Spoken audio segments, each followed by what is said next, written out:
প্রিয় ছাত্রছাত্রী, আমি ভবেশ স্যার, প্রভাষক পরিসংখ্যান, কাজদিয়া সরকারি উচ্চ মাধ্যমিক বিদ্যালয়, রূপসা, খুলনা।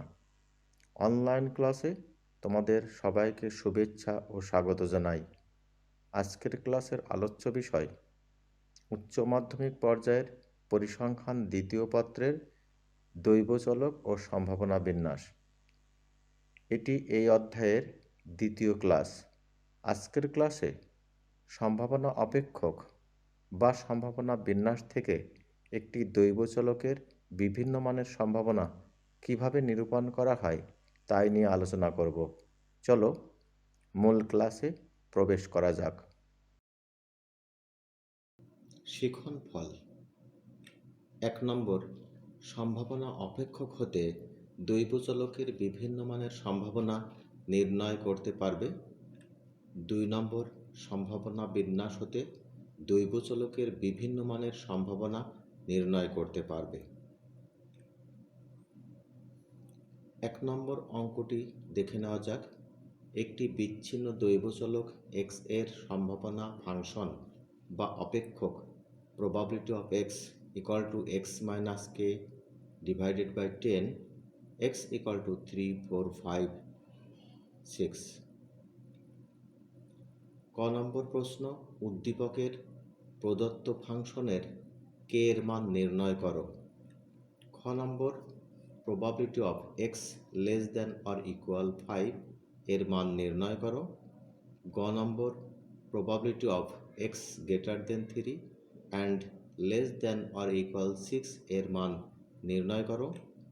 ঘ নম্বর, উদ্দীপকের আলোকে probability of x greater than 3 and less than or equal 6 equal to f of 6 minus f of 3 গাণিতিক সম্পর্কটি প্রমাণ করো। ক সমাধান। দেওয়া আছে একটি বিচ্ছিন্ন দৈবচলক x এর সম্ভাবনা ফাংশন বা অপেক্ষক probability of x equal to x minus k divided by 10, x equal to 3, 4, 5, 6. অতএব probability of x equal to 3 equal to 3 minus k by 10। আমাদের যে probability ফাংশনটি দেওয়া ছিল probability of x equal to x minus k by 10, এখানে বলা আছে x equal to 3, 4, 5, 6, অর্থাৎ x এর মান এখানে একবার 3 বসবে, একবার 4 বসবে, একবার 5 বসবে, একবার 6 বসবে। তাহলে প্রবাবিলিটিগুলো হবে x equal to 3 হওয়ার সম্ভাবনা 3 minus k by 10, x equal to 4 হওয়ার সম্ভাবনা হবে 4 minus k by 10, x equal to 5 হওয়ার সম্ভাবনা হবে 5 minus k by 10 এবং probability of x equal to 6 হওয়ার সম্ভাবনা হবে 6 minus k by 10। এভাবে সম্ভাবনাগুলো আমরা নির্ণয় করে নিলাম। আমরা জানি summation of probability of x equal to 1, অর্থাৎ সকল সম্ভাবনার সমষ্টি 1। আমাদের এখানে x চলকের মান দেওয়া ছিল 3, 4, 5, 6। এই যে চারটি মান দেওয়া ছিল, এই চারটি মানের যে সম্ভাবনা আমরা বের করলাম, এগুলোর সমষ্টি আমাদের 1, বা 3 minus k by 10 plus 4 minus k by 10, 5 minus k by 10, 6 minus k by 10। এই যে চারটি সম্ভাবনা আমাদের বের করা ছিল, এই চারটি সম্ভাবনার সমষ্টি যেহেতু 1, সেজন্য আমরা এগুলোর যোগফল আমরা লিখলাম 1। এখন যদি আমরা লসাগু 10 করি, তাহলে আমরা কি পাবো? এখানে 10 যদি লসাগু করা হয়, তাহলে 3 minus k plus 4 minus k plus 5 minus k plus 6 minus k equal to 1। আমাদের হিসাব নিকাশ করলে আমরা কি পাবো? 18 minus 4k by 10 equal to 1। যদি আমরা কোনাকুনি গুণ করি, তাহলে আমরা পাবো 10 equal to 18 minus 4k। 4kটা যদি আমরা বাম পাশে নিয়ে আসি, 10 যদি ডান পাশে নিয়ে যাই, তাহলে পাবো 4k equal to 18 minus 10। 18 থেকে 10 বাদ দিলে 8 থাকবে, তাহলে 4k = 8 হবে, ভাগ করলে k = 2 অ্যান্সার হবে। এই ছিল আমাদের ক নম্বর প্রশ্নের উত্তর। আমরা এরপর চলে যাব খ নম্বর প্রশ্নের উত্তরে। খ নম্বর সমাধান, যেহেতু probability of x = x - k/10, x চলকের মান 3, 4, 5, 6 এবং k = 2, একটু আগেই আমরা k এর মান বের করলাম ক নম্বর প্রশ্নের উত্তরে। সুতরাং x দৈব চলকের সম্ভাবনা বিন্যাস নিম্নরূপ। সম্ভাবনা বিন্যাস হলো একটি তালিকা, যে তালিকায় x চলকের প্রতিটি মান এবং প্রতিটি মানের সম্ভাবনা উল্লেখ থাকে, সেটাই হচ্ছে সম্ভাবনা বিন্যাস। তাহলে আমাদের x চলকের মান ছিল 3, 4, 5, 6 এবং তাদের সম্ভাবনাগুলো যদি আমরা এখানে এই সম্ভাবনা অপেক্ষক থেকে আমরা যদি সম্ভাবনাগুলো নির্ণয় করি, তাহলে x চলকের মান 3 আর k এর মান যেহেতু 2, তাহলে 3 - 2 মানে 1/10। যখন x চলকের মান 4, তখন 4 - 2/10 অর্থাৎ 2/10। যখন x চলকের মান 5, তাহলে 5 - 2/10 মানে 3/10। যখন x চলকের মান 6, তখন 6 - 2/10 মানে 4/10। তাহলে এভাবে আমরা সম্ভাবনা বিন্যাসটি নির্ণয় করলাম। এখন প্রবাবিলিটি অফ x <= 5, অর্থাৎ x চলকের মান 5 বা 5-এর কম, তাহলে আমাদের যে সম্ভাবনা বিন্যাস আছে, সেই সম্ভাবনা বিন্যাসে x চলকের মান 5 বা 5-এর কম, তার মানে 3 হতে পারে, 4 হতে পারে, 5 হতে পারে, কিন্তু 5-এর বেশি নয়। সেজন্য probability of x = 3, probability of x = 4, probability of x = 5, এই তিনটির সম্ভাবনার যোগফলই হবে প্রবাবিলিটি অফ x <= 5। এখন যদি আমরা উপরের তালিকা থেকে আমরা সম্ভাবনাগুলো বসাই, তাহলে 1/10, 2/10, 3/10 যদি লসাগু করি, তাহলে হবে 6/10 অর্থাৎ 0.6 অ্যান্সার। এই ছিল আমাদের খ নম্বর প্রশ্নের উত্তর। এরপর আমরা যাব গ নম্বর প্রশ্নের উত্তরে। গ নম্বর সমাধান, যেহেতু probability of x = x - k/10, x = 3, 4, 5, 6 এবং k = 2, সুতরাং x দৈব চলকের সম্ভাবনা বিন্যাস নিম্নরূপ। এটি ইতিপূর্বে আমরা সম্ভাবনা বিন্যাসটি সম্পর্কে আমরা আলোচনা করেছি এবং মানগুলো কিভাবে আমরা পেয়েছি তা আমরা বলেছি। এখন প্রবাবিলিটি x <3 < 6, এটির মান আমরা বের করব এই চার্ট থেকে। বলা হয়েছে x চলকের মান 3 থেকে বেশি থাকবে, কিন্তু 6 পর্যন্ত থাকবে। 3 থেকে বেশি মানে 4, 3 থেকে বেশি মানে 4 থেকে শুরু হবে। তাহলে x চলকের মান 4 হবে, x চলকের মান 5 হবে, x চলকের মান 6 পর্যন্ত নিতে হবে। 3 থেকে বেশি কিন্তু 6 পর্যন্ত <= 6। তাহলে এই তিনটি সম্ভাবনা সমষ্টি আমরা বের করব। আমাদের মান যদি তালিকা থেকে বসাই, তাহলে x = 4 হওয়ার সম্ভাবনা 2/10, x = 5 হওয়ার সম্ভাবনা 3/10 আর x = 6 হওয়ার সম্ভাবনা 4/10। আমরা 10 লসাগু করতে পারি, তাহলে হবে 9/10 = 0.9 অ্যান্সার। এই ছিল আমাদের গ নম্বর প্রশ্নের উত্তর। আমরা এখন ঘ নম্বর সমাধানে চলে যাব।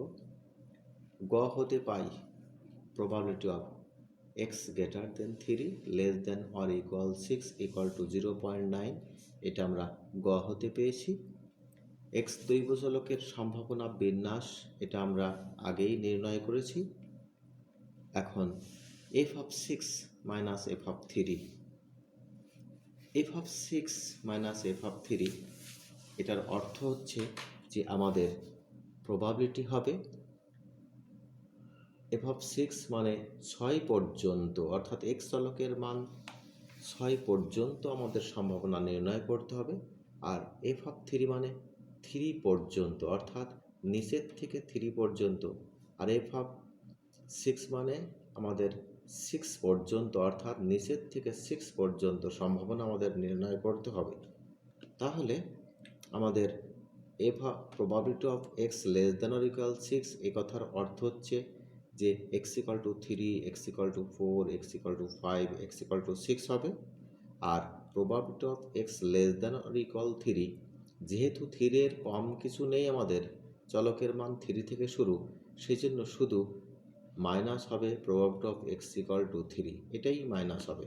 এখন আমাদের probability of x equal to 3 plus probability of x equal to 4 plus probability of x equal to 5 plus probability of x equal to 6 minus probability of x equal to 3, তাহলে মাইনাস করার পর আমাদের কি থাকবে?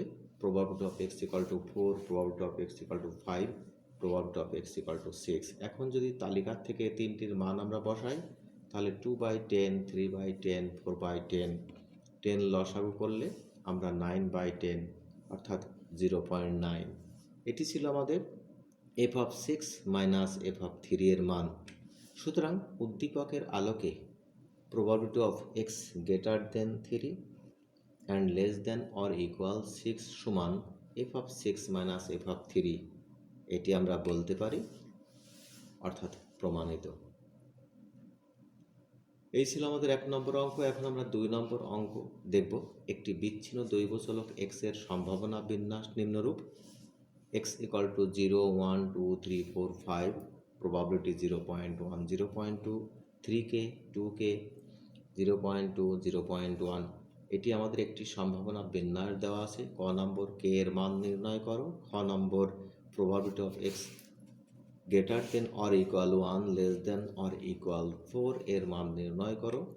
গ নম্বর উদ্দীপকের আলোকে probability X greater than or equal 1 less than or equal 4 equal to F of 4 minus F of 1 এর সত্যতা যাচাই করো। সমাধান: ক, দেওয়া আছে একটি বিচ্ছিন্ন দৈবচলক এক্স এর সম্ভাবনা বিন্যাস, এটি আমাদের দেওয়া আছে। আমরা জানি summation of probability of X equal to 1, অর্থাৎ সকল সম্ভাবনার সমষ্টি 1। তাহলে আমাদের এখানে এক্স চলকের যে মানগুলো দেওয়া আছে, তাদের যে সম্ভাবনাগুলো দেওয়া আছে, সেই সম্ভাবনাগুলোর সমষ্টি 1 হবে, বা 0.1 plus 0.2 plus 3k plus 2k plus 0.2 plus 0.1। আমাদের এখানে যে সম্ভাবনাগুলো দেওয়া ছিল, সেই সম্ভাবনাগুলোর সমষ্টি, সেই সম্ভাবনাগুলোর সমষ্টি 1, এটি আমরা লিখতে পারি। এখন আমরা এখান থেকে লিখতে পারি বা 5k ইকুয়াল টু 1 মাইনাস 0.6 বা 5k ইকুয়াল টু 0.4 বিয়োগ করার পর এবার কে এর মান যদি আমরা নির্ণয় করি, তাহলে আমরা পাবো 0.08 অ্যান্সার। এটি ছিল আমার ক নম্বর প্রশ্নের উত্তর। এখন আমরা খ নম্বর সমাধানে যাব। দৈবচলক এক্স এর সম্ভাবনা বিন্যাস, এটি দেওয়া আছে এখান থেকে। এখন probability of X greater than or equal less than or equal 4 এর মান নির্ণয় করব। অর্থাৎ এখানে এক্স চলকের মান 1 থেকে 4 পর্যন্ত হবে, সেটা বলা হয়েছে। তাহলে 1 থেকে 4 পর্যন্ত মানে x equal two 1, x equal two 2, x equal to 3, X equal to 4, এই সম্ভাবনাগুলোর সমষ্টি আমাদের নির্ণয় করতে হবে। তো আমাদের চার্ট থেকে আমরা এক্স ইকাল টু 1 এর মান 0.2, 2 হওয়ার সম্ভাবনা 3k, 3 হওয়ার সম্ভাবনা 2k, 4 হওয়ার সম্ভাবনা 0.2, এগুলো আমরা বসালাম। এখন যোগ করলে আমরা পাবো 0.4 প্লাস 5k। যেহেতু ইতিপূর্বে আমরা কে এর মান নির্ণয় করেছি, সেজন্য 0.4 প্লাস 5 ইন্টু 0.08 হিসাব নিকাশ করলে আমরা অ্যান্সার পাবো 0.8 অ্যান্সার। এই ছিল সমাধান খ। আমরা গ নম্বর সমাধানে যাব। খ হতে পাই প্রবাবিলিটি অফ এক্স চলকের মান 1 থেকে 4 হওয়ার সম্ভাবনা 0.8 এবং সম্ভাবনা বিন্যাস আমাদের আগে দেওয়া আছে। এখন F of 4 minus F of 1, F of 4 মানে এক্স চলকের মান 0 থেকে আমাদের 4 পর্যন্ত হবে। যেহেতু সম্ভাবনা বিন্যাসটিতে এক্স চলকের মান 0 থেকে শুরু, সেজন্য এফ অফ 4 মানেই হচ্ছে 0 থেকে 4 পর্যন্ত সম্ভাবনা। তাহলে এফ অফ 4 মানে এক্স চলকের মান 0 থেকে 4 পর্যন্ত সম্ভাবনা। তাহলে probability of X equal to 0, probability of X equal to 1, probability of X equal to 2 plus probability of X equal to 3 plus probability of X equal to 4, এ পর্যন্ত আমাদের এফ অফ 4। আর এফ অফ 1 মানে x চলকের মান 0 থেকে 1 পর্যন্ত, সেজন্য যেহেতু মাইনাস এফ অফ 1, তাহলে minus product of x equal two 0, product of x equal two 1। F of 1 মানেই হচ্ছে 0 এবং 1, এ দুটার সম্ভাবনার সমষ্টি। তাহলে এখন আমরা যদি মাইনাস করি, বিয়োগ করি, তাহলে আমাদের এখান থেকে এক্স ইকাল টু 0 হওয়ার সম্ভাবনা আর এক্স ইকাল টু 1 হওয়ার সম্ভাবনা, এই দুটি বাদ যাবে। বাদ যাওয়ার পর থাকবে product of x equal two 2 plus product of x equal to 3 plus product of x equal to 4। এখন এগুলোর মান আমাদের যদি তার থেকে বসাই তাহলে পাবো 3k প্লাস 2k প্লাস 0.2, তার মানে 5k প্লাস 0.2। কে এর মান যেহেতু ইতিপূর্বে বের করা আছে সেজন্য কে এর মান বসিয়ে আমরা হিসাব করতে পারি। হিসাব করলে আমাদের উত্তর আসবে 0.6। আমাদের প্রবাবিলিটি এক্স চলকের মান 1 থেকে 4 পর্যন্ত হওয়ার সম্ভাবনা 0.8, কিন্তু F of 4 minus F of 1 এর সম্ভাবনা পেয়েছি 0.6। এই দুইটা তাহলে আমাদের সমান নয়। সুতরাং probability of X greater than or equal 1 less than or equal 4 probability equal to F of 4 minus F of 1 গাণিতিক সম্পর্কটি সত্য নয়, কারণ আগেই বলেছি যে সম্ভাবনা আমাদের এক্স এর মান 1 থেকে 4 হওয়ার সম্ভাবনা 0.8 আর F of 4 minus F of 1 এর সম্ভাবনা 0.6, তাহলে আমাদের এটা পরস্পর সমান নয়, অতএব গাণিতিক সম্পর্কটি সত্য নয়। এই ছিল আমাদের আজকের ক্লাস। ধন্যবাদ সকলকে।